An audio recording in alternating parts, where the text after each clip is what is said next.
first question that I have is, who wants to actually learn something today? Because before we gave some talks and things today, do you really want to learn something that you can walk away with? Right?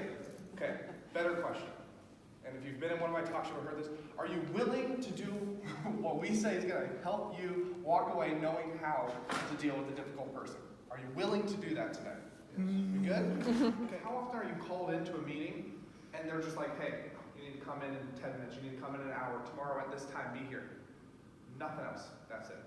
Immediately you're like, oh, I'm in trouble, what'd I do? That happens every time. So we need to prime the conversation. Raise your hand if you like to have conflict, if you like to have difficult conversations with people. Who here thinks they could start out the conversation a little differently than they have before? So that was step one. We're going to prime ourselves. Okay, we haven't even started the conversation. We're ready. Okay? Now, step two, we skip this step all the time. We go right into berating people. Happens all the time. It's just natural tendency, right? We're going to actually explore desired outcomes. We lay out what are we going to accomplish in this meeting? And not only what do I want to accomplish, which is yell at you and tell you did everything wrong, it's what do we want to accomplish, including that person who you're talking to.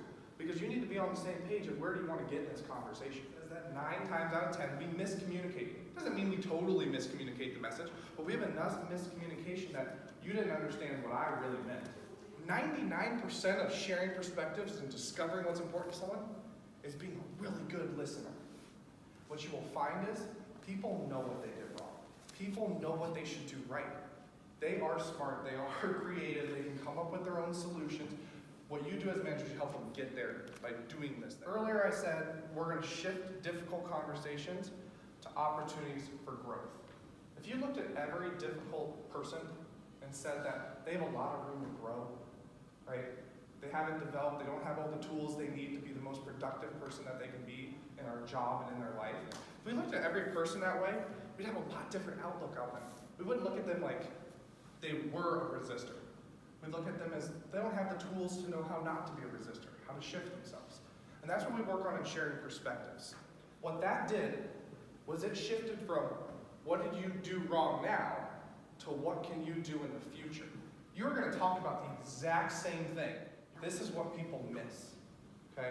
What are you willing to do for that person to make sure that they're successful?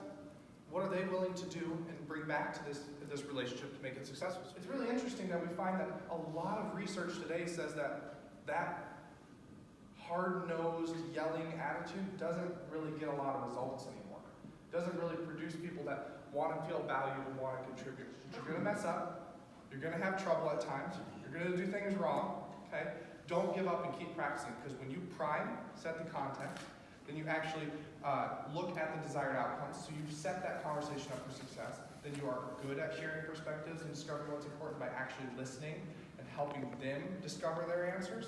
And then the biggest one right here is contract for success. Contract for success, and way over here, priming the conversation. The two things we spend the most time on that actually set us up for success.